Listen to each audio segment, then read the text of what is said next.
तो कैलाश क्या है? ये शिव पार्वती का घर है। बोलो भाई, कैलाश क्या है? शिव पार्वती का घर है। बोलो, हर रोज पार्वती जी को रामायण सुनाते हैं शंकर जी। अच्छा, सुनने के बाद पार्वती जी इतनी महान हो गई कि भगवती सीता ने उनकी पूजा की है।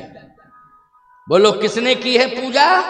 भगवती श्री जानकी ने पार्वती की पूजा की है। लेकिन सीता कौन है और पार्वती कौन है, जरा इसका मूल्यांकन किया जाए। तो इसका मूल्यांकन मैं कर रहा हूं। जासुवंश ते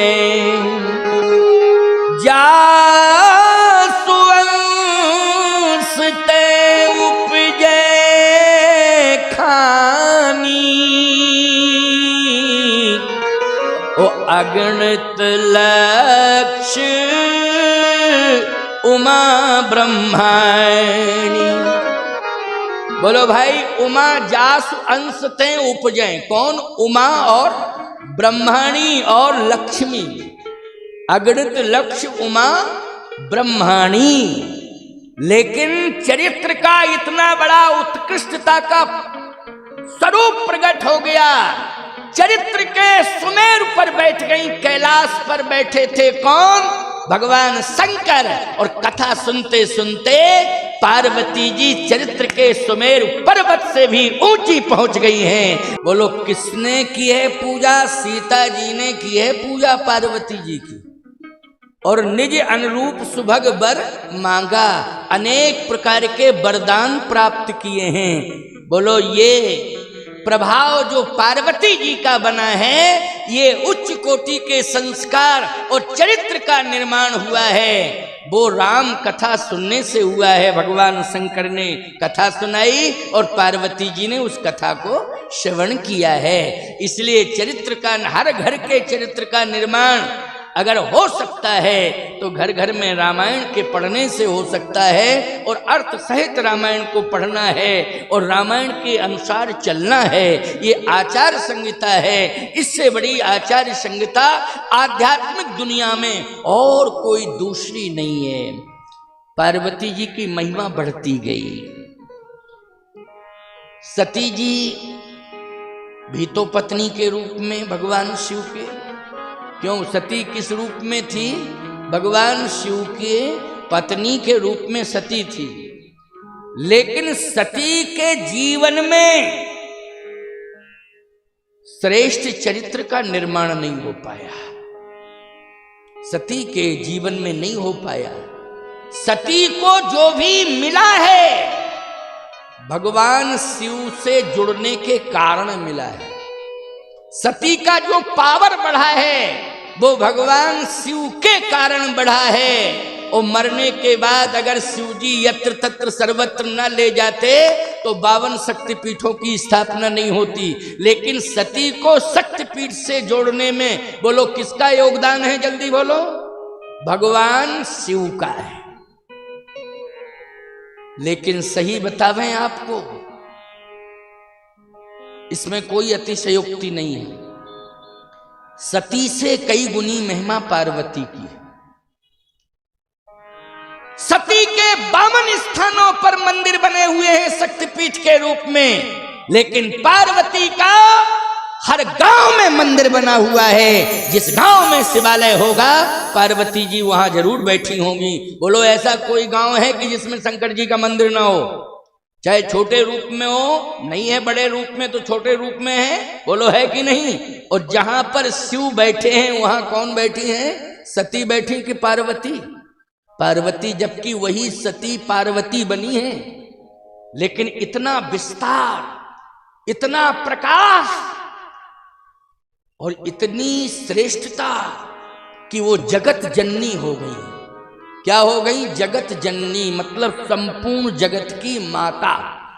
बोलो भाई, माँ का सबसे बड़ा सम्मान होता, पिता से बड़ा सम्मान किसका है? जल्दी बोलो। माँ का है।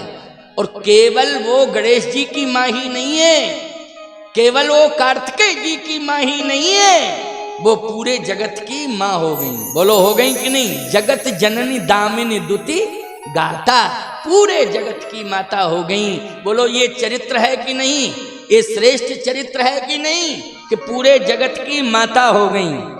लेकिन ये बनाया किसने है, इतना बड़ा सम्मान कैसे मिला, गौरव कैसे मिला है, वो राम कथा सुनने से, राम कथा सुनने से।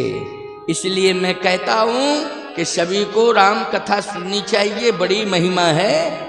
अब एक बात और सुन लो, अंतिम बात है ये, अंतिम बात है, बस बहुत अच्छा भाव है। शिव जी जब कथा सुना रहे थे पार्वती जी को, तो उस समय पार्वती मैया ने एक प्रार्थना की, क्योंकि दो ही बैठे हैं, तीसरा कोई है नहीं। शिव जी सुना रहे हैं और पार्वती जी सुन रही है, तीसरा कोई नहीं है। तो कथा सुन रही हैं तो प्रार्थना की कि महाराज अगर एक निवेदन करूं तो थोड़ा सा आप सुनेंगे। हाँ मैं बिल्कुल सुनूंगा। बोलो क्या बात है, क्या बात है? बात ये है कि ये राम कथा सबको सुनना चाहिए। हाँ सबको सुनना चाहिए। क्यों? क्योंकि संपूर्ण समाज भवसागर के तट पर है। बोलो भाई, जितना भी समाज है वो किस तट पर खड़ा है? भवसागर के तट पर। और भवसागर के तट पर खड़ा है, सागर को पार करना ही मुश्किल है, तो भवसागर को तो कैसे पार किया जाएगा? सागर ही को पार करना बहुत मुश्किल है, क्योंकि समुद्र के किनारे आप खड़े हो जाओ तो जिस तट पर आप खड़े हैं वो तो आपको दिखाई दे रहा है, लेकिन दूसरा तट कहाँ है वो दिखाई नहीं दे रहा है।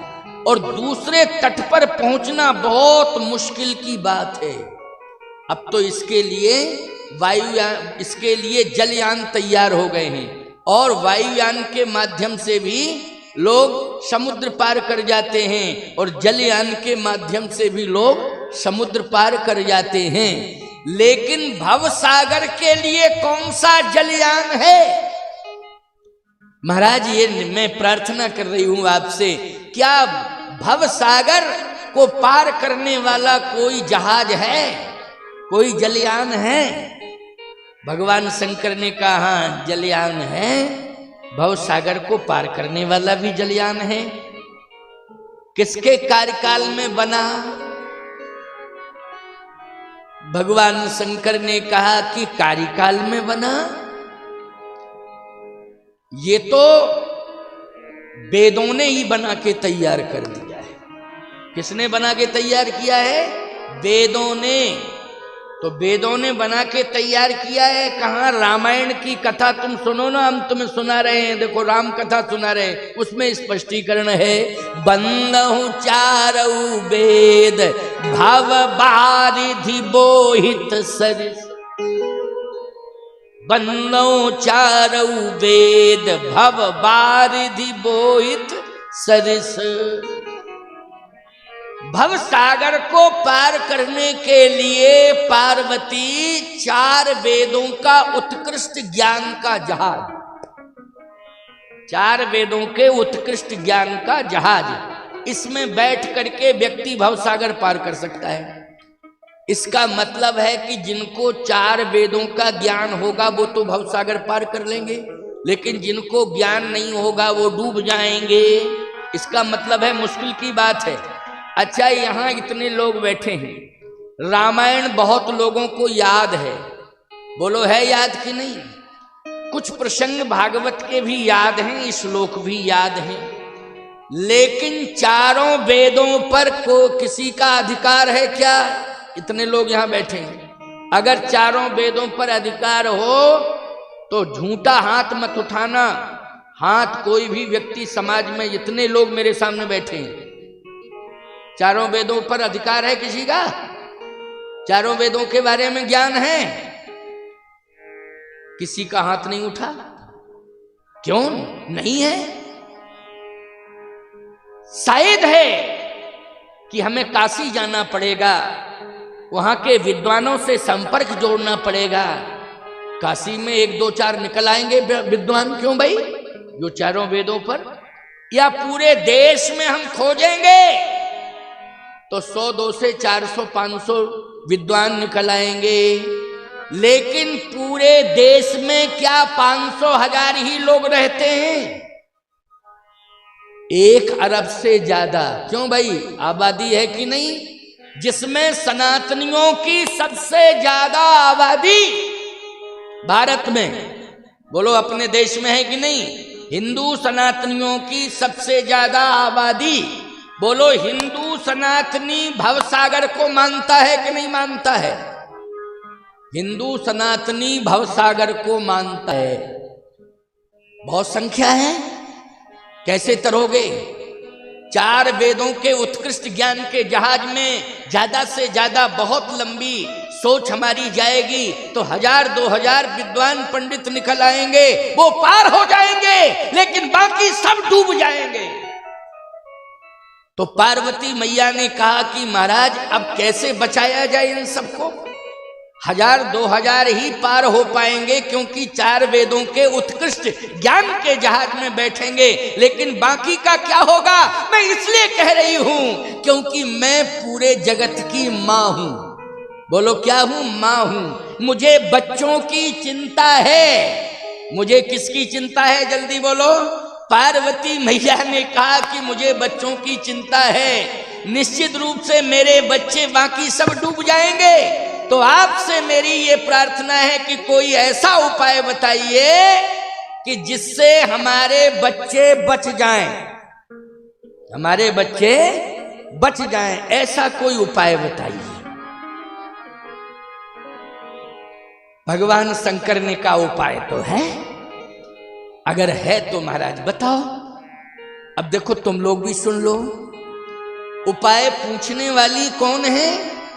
उपाय पूछने वाली हैं पार्वती मैया। उपाय बताने वाले कौन हैं? भगवान शंकर। और आप सभी श्रोता कथा सुन रहे हो, क्योंकि सभी जो है भवसागर के तट पर हैं और निश्चित रूप से उसे पार करना ही करना है। लेकिन 4 वेदों का जो उत्कृष्ट ज्ञान का जहाज है वो थोड़े ही लोगों के लिए उपलब्ध है, बाकी और सबको इसका लाभ मिलने वाला नहीं है। अब उपाय देखो, इसलिए तो कहता हूं कि मां मां होती है, निश्चित रूप से अपने बच्चे के कल्याण के लिए सब कुछ करती है। बोलो करती है कि नहीं करती है? अपने बच्चे के कल्याण के लिए सब कुछ करती है। मां भूखी रह जाती है लेकिन बेटे को भूखा नहीं रखती है। मां गीले में सो जाती है लेकिन बेटे को सूखे में सुलाती है। मां मां होती है। आज पार्वती मैया पूरे जगत की मां है, इसलिए अपने बच्चों की चिंता कर रही हैं। उपाय शिव जी से पूछ रही हैं कि महाराज आप बताइए, हमारे बच्चे क्या डूब जाएंगे सब, इनके लिए कोई उपाय बताओ। शंकर जी ने कहा एक काम किया जाए कि समुद्र को हम भव समुद्र को छोटा करते हैं। भव समुद्र को क्या करते हैं? छोटा करते हैं। और जब छोटा कर देंगे तो निश्चित है कि पार्वती तुम्हारे बच्चे सब पार हो जाएंगे, क्योंकि समुद्र बड़ा है। लेकिन ऐसा जलाशय हम तैयार करते हैं कि जिसके दोनों तट दिखाई देते हैं। और याद रखना वो नदी होती है, नदी। नदी के तट पे आप खड़े हो जाएं तो जिस तट पर खड़े हैं वो तट भी दिखाई देता है और नदी का दूसरा तट भी दिखाई देता है। क्यों भाई? दूसरा तट देता है, दिखाई कि नहीं देता है? किसका? नदी का। जैसे आपके पास में यमुना जी हैं, क्यों है कि नहीं? अगर आप शंकरपुर वाले घाट पर खड़े हो जाएं तो औरैया वाला दिखाई देगा कि नहीं देगा? बोलो भाई। दिखाई दे जाएगा, है? दिखाई देगा कि हाँ ये दूसरा तट है।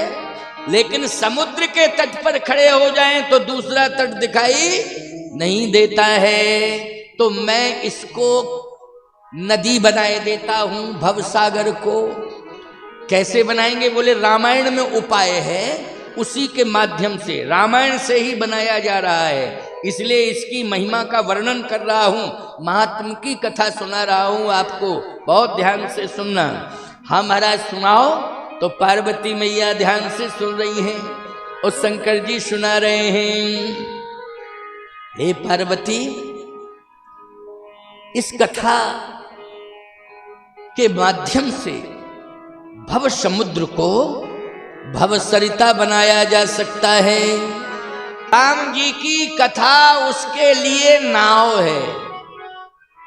भव समुद्र को पार करने के लिए जो भव सरिता अगर बनाना है तो सरिता को पार करने के लिए नाव पर्याप्त है। बोलो है नाव पर्याप्त कि नहीं? नाव पड़ी रहती है, जहाज की जरूरत नहीं है, नाव की। अच्छा नाव बोलो भाई सबको उपलब्ध हो जाती है और नाव में बैठने के लिए कोई फॉर्मेलिटी की आवश्यकता नहीं है। और जहाज में बैठने के लिए बोलो तमाम फॉर्मेलिटीज हैं, प्रक्रियाएं हैं, पूरी करनी पड़ती हैं, न जाने कितनी जांचें होती हैं। ऊपर हाथ करो, अब वो यूं यूं यूं यूं यूं यूं यूं यूं पूरा जैसे आतंकवादी आ गए हैं।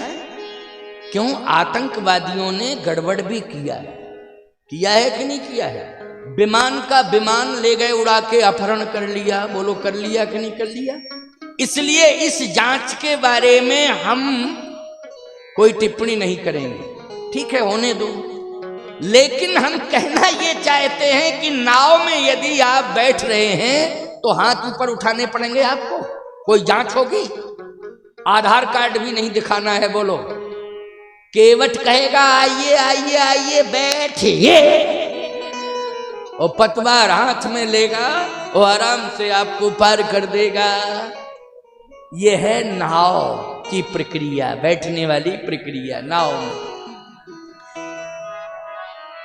जो रामायण को, राम कथा को सुनेगा और राम चरित्र पर चलेगा, उसके लिए ये भव सागर, भव समुद्र, भव सरिता हो जाएगा। क्या हो जाएगा? भव सरिता। अच्छा, निज संदेह मोह भ्रम हरणी, संदेह संशय को दूर करने वाली अगर कोई है तो वो भगवान की कथा है। पढ़ने वाला संदेह नहीं करता है, संशय नहीं करता है, उसे विश्वास हो जाता है। और आज हम देख रहे हैं कि बड़े बड़े परिवार डूब गए। किसके कारण डूब गए? संशय के कारण। बोलो संशय के कारण डूब गए कि नहीं? पति ने पत्नी पर संशय किया, पत्नी ने पति पर संशय किया। ईमानदारी के साथ बताओ, पूरा फैमिली सेटलमेंट ही गड़बड़ा गया, सब गड़बड़ हो गया पूरा। बोलो हो गया कि नहीं? किसके कारण हुआ? संशय के कारण हुआ। और इस मोबाइल ने तो और ही ज्यादा संशय पैदा कर दिया कि नहीं कर दिया? अच्छा एक बात बताओ, तुम घर से निकले तुम, ज्यादा से ज्यादा 15 मिनट हुआ, तुम्हारी पत्नी ने तुरंत कहा हेलो हेलो कहाँ हो? अरे अभी 15 मिनट तो हुआ है, अभी रास्ते में हूं, अभी पहुंचा भी नहीं हूं। अगल बगल में आवाजें आ रही हैं, झूठ मत बोलो, कहाँ हो? ईमानदारी के साथ बताओ, पूरा क्रोध उसकी आंखों में आ गया, खोपड़ी खराब हो गई। शाम को आकर के झगड़ा शुरू हो जाएगा कि नहीं हो जाएगा? बोलो झगड़ा शुरू हो जाएगा। मैं एक बात कहना चाहता हूं, घर में पत्नी रामायण पढ़े, घर में पति रामायण पढ़े, कोई संशय नहीं रहेगा। क्योंकि रामायण पढ़ने से दोनों के चरित्र का निर्माण हो जाएगा। फिर ना आवाजें सुनाई देंगी, ना भूत प्रेत दिखाई देंगे, सब संशय खत्म, एकदम क्लियर, कोई संशय नहीं, किसी प्रकार का कोई विवाद नहीं। जिस घर में रामायण पढ़ी जाएगी उस घर में विवाद नहीं, संवाद होना शुरू हो जाते हैं। क्योंकि रामायण संवाद को जन्म देती है, विवाद का अंत करती है। यह है राम कथा का प्रभाव, यह रामचरितमानस पढ़ने का प्रभाव। इसलिए एक बार आजमा के तो देखो। प्यारे, इस ग्रंथ ने पूरी दुनिया, देश दुनिया में घुमा दिया मुझे। ये ग्रंथ है केवल एकमात्र। पैसा पहचान नहीं बनाता है, पैसा पहचान नहीं बनाता है। पैसा ज्यादा कमाओगे तो फंसाता है, पहचान नहीं बनाता है। यही तो संशय, यही तो समस्या है। ज्यादा पैसा कमाने के चक्कर में लोग कहते हैं हमारी पहचान अच्छी बन जाएगी। पहचान नहीं बनाता है, बल्कि पैसा ज्यादा कमाने से, आय से ज्यादा क्यों? सोचो जरा, फंसोगे कि नहीं फंसोगे? फंसोगे। कितने लोग हैं हिसाब नहीं दे पाए तो जेल चले गए। कितने लोग हैं ज्यादा पैसा कमाया तो बैंक में ही सीज कर दिया गया खाता, और 4-5 मंजिल की हवेली पे बुलडोजर चला दिया। ले गए इधर भी उधर भी, कहीं के नहीं रहे। बोलो भाई, कहीं के भी नहीं रहे तुम, ना इधर के रहे ना उधर के रहे हैं। अब टेंशन में आके कोमा में चले गए, टेंशन में आके कोमा में चले गए। बोलो यही हो रहा है कि नहीं हो रहा? खबरदार, रामायण पढ़ो, चरित्र का निर्माण करो, ईमानदारी अपने रोम रोम में लाओ और सदमार्ग पर चलो। महाजनों येन गतः सपंथा, महापुरुष जिस रास्ते पर चले हों उसी रास्ते पर चलो। तुम्हें किसी तीर्थ में राम नहीं मिलेंगे, घर में ही राम मिल जाएंगे, घर के अंदर राम मिल जाएंगे। विश्वास कर लेना। बस 2 ही होना चाहिए हर घर में, तुलसी और तुलसीकृत रामायण होना चाहिए। घर में ही राम मिल जाएंगे, घर में ही शालिग्राम मिल जाएंगे, और घर में ही हनुमान मिल जाएंगे, घर में ही। ठीक है ना? इसलिए सभी से मैंने कहा है, एक से नहीं कहा है। पार्वती मैया को भी भगवान शिव ने यही कहा है, निज संदेह मोह भ्रम हरणी, करहु कथा भव सरिता तरणी। ये भव सागर नहीं, रामायण पढ़ने से, चरित्र का निर्माण करने से ये समुद्र घट के क्या हो जाएगा? सरिता मानी नदी। पार्वती मैया ने कहा तो अभी गुंजाइश और है, बच्चों के लिए थोड़ा और छोटा सा साधन दे दो और आसानी से पार हो जाएं। क्योंकि कभी कभी पार्वती मैया ने कहा कि आप बुरा मत मानना, बच्चे नाव में बैठे और नाविक ने पतवार हाथ में ली, इतने में आ गया तूफान, पतवार हाथ से छूट गई और नाव पलट गई। क्यों? घटना घट जाती है ना कभी कभी। इसलिए हे स्वामी, इस संसार में वासना की आंधियां चलती रहती। बोलो, ये मानसून के द्वारा आंधियां आने वाली, ये कभी कभी आती हैं, लेकिन वासना की आंधी हर रोज चलती है। बोलो, चलती है कि नहीं चलती है? और प्यारे, जब वासना की आंधी चलती है ना, तो भावना की पतवार हाथ से छूट जाती है। भावना की जो पतवार है वो हाथ से छूट जाती है। बोलो, छूट जाती है कि नहीं छूट जाती है? और याद रखना, फिर हमारी संयम की नाव भी संयम तोड़ देती है और डूब जाती है। एक दिन हम किसी काम के नहीं रहते हैं। कितने बार घटनाएं घट गई हैं। बोलो, घट गई कि नहीं घट गई? और ऐसे ऐसे लोगों के साथ घटनाएं घटी हैं कि हमारी आस्था को ठेस पहुंची है। बोलो, पहुंची है नहीं? और अब तो सोशल मीडिया है प्यारे, ये तो इतने जल्दी आपको भूसा में, घास में, सूखी घास में आग लगाने के लिए कम से कम 2 मिनट चाहिए। माचिस लाओ फिर निकालो फिर यूं करो फिर यूं करो। और सोशल मीडिया में तो एकदम खोलो और आग लग गई, धक धक आग लग गई।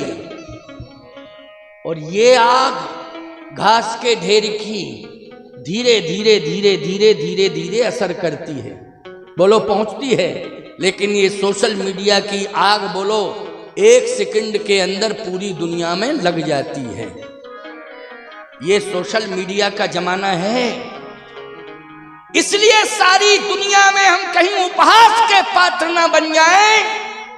इसके लिए हमारी भावना की पतवार सुरक्षित होनी चाहिए, बोलो होनी चाहिए कि नहीं?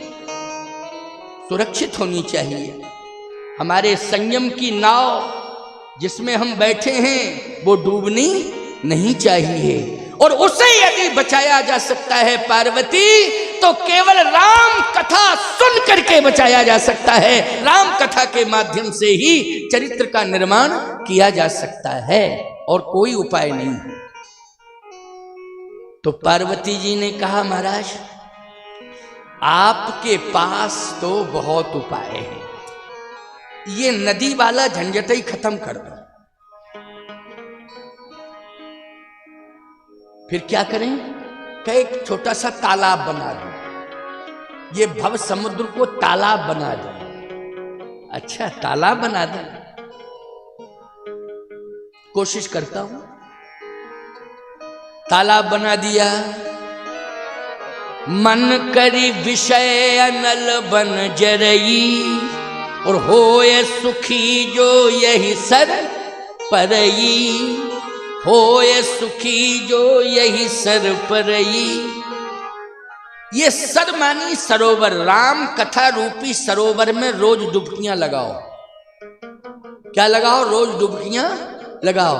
तो जो वासना का मैल है वो रोज धुलता रहेगा। क्यों भाई? धुलता रहेगा कि नहीं? जो गंदगी हमारे शरीर में काम क्रोध लोभ मोह मद मत्सर की है, बोलो रामायण में रामायण को सरोवर मान करके। क्योंकि एक बात आपको बता दें, आपका मकान, आपके मकान के अंदर समुद्र नहीं बन सकता है। आपके मकान के अंदर अंदर अंदर नदी नहीं आ सकती है, आ जाए तो खतरा। लेकिन आपके मकान के पास में अंदर अगर बड़ा मकान है तो एक सरोवर तो बन ही जाता है। क्यों भाई? बन जाता है कि नहीं बन जाता है? ऐसे ऐसे गांव में मकान हैं प्यारे, मध्य प्रदेश में आज भी हम देख रहे हैं, लेकिन हैं गांव में, शहरों में नहीं है। अच्छा शहरों में भी है। आजकल जो है बड़े बड़े होटल लोगों ने बना दिए, बड़े रईसों ने आज मकान इतने बड़े बना दिए हैं कि उसके अंदर स्विमिंग पूल। क्यों भाई? स्विमिंग पूल है कि नहीं? उसमें स्विमिंग पूल में आनंद से डुबकियां लगा रहे हैं, उसी में आराम से नहा रहे हैं, और दिखाई दे रहा है कि तालाब है। स्विमिंग पूल ऐसे बन गए हैं आज। पैसे का चमत्कार। मध्य प्रदेश में टीकमगढ़ जिले में एक गांव है, मेरी कथा वहां बहुत हुई। कम से कम मैंने 15 साल 16 साल कथा कही। ये आपके जो मलूक पीठाधीश और राजेंद्र दास जी उसी गांव में पैदा हुए, अचर्रा नाम है उस गांव का। इनके पिताजी स्वयं व्यवस्था करते थे, पंडित श्री राम स्वरूप पांडे जी व्यवस्था करते थे। मानस सम्मेलन होता था, हनुमान जयंती मेरी अध्यक्षता में होती थी। तो वो जैसे यहाँ आपने व्यवस्था की ना पंडाल लगाने गांव की समिति, ऐसे वो भी गांव की समिति के अध्यक्ष थे, पूरी व्यवस्था करते थे। मेरी कथा होती थी, मैंने 15 साल 16 साल अध्यक्षता में उस गांव में कथा कही। आपको सत्य कह रहे हैं, इनके घर के पास ही राजेंद्र दास मलूक पीठाधीश्वर के जन्मभूमि वाले घर के पास में ही सटा हुआ सरोवर है। बढ़िया कमल खिले हुए, आज भी कमल है उसमें। इतना बड़ा सरोवर है कि कमल है। तो सरोवर संभव है कि नहीं? बोलो भाई, सरोवर जो है संभव है। सरोवर से कोई खतरा भी नहीं हो सकता। और नदी अगर बगल से निकली होती तो कभी कभी इतनी बाढ़ आ गई होती कि तुम तो नदी के किनारे के हो, थोड़ा दूर है तुमसे नदी, है यमुना नदी, लेकिन जो बिल्कुल गांव तट पे बसे हैं वो लोग कई बार प्रभावित हुए कि नहीं हुए? और समुद्र के किनारे जो बसे हैं वो तो गजबई सुनामी लहर, 100 फीट ऊंची पानी की दीवार खड़ी हो गई थी एक बार सुनामी लहर में, और सारा का सारा 100 किलोमीटर का गांव शहर नगर प्रभावित कर दिया था उसने। और कभी कभी बीच बीच में तूफान आते रहते हैं कि नहीं आते रहते हैं, तमाम प्रकार के नाम हैं उनके। तो जो समुद्र के किनारे गांव हैं शहर हैं वो तो प्रभावित होते ही हैं, उस तूफान के कारण बोलो हम लोग भी प्रभावित हो जाते हैं कि नहीं हो जाते हैं? कभी तेज पानी बरसने लगता है, बिना मौसम की बरसात आ जाती है, कहे वो वहाँ तूफान आ गया है, वहाँ पर वो तूफान आ गया है, उसका ये नाम है होद होद फलाना, पता नहीं क्या क्या नाम लेने लगते हैं लोग। कहने का तात्पर्य मेरा ये है, तालाब रामायण यदि आपके घर में है और रोज पढ़ी जाती है तो वो मानस मानसरोवर है, और उस सरोवर में यदि लोग नहाते रहेंगे तो याद रखना फिर वो कभी भव समुद्र में या भव सरता में डूबेंगे नहीं। इसलिए रामायण को ही मानसरोवर कहा गया है। एक मानसरोवर तिब्बत में है, तालाब के रूप में है वो मानसरोवर, जहां कैलाश की तलहटी प्रवाहित हो रहा है वहां मानसरोवर।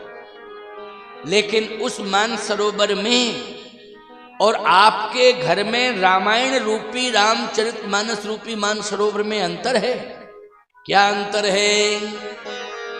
बोले यहाँ 9 रस हैं, रस एक वहां, एक रस जल भरा है वहां मानसरोवर में, और यहाँ 9 प्रकार का रस है। यहाँ 9 रस हैं, रस एक वहां, यह बाणी है संत की पानी नहीं। और तन का मल धोया करो जो कहीं, मन का मल तो धुलता है यही। इस राम चरित्र के मानस से उस मानस की तुलना है नहीं।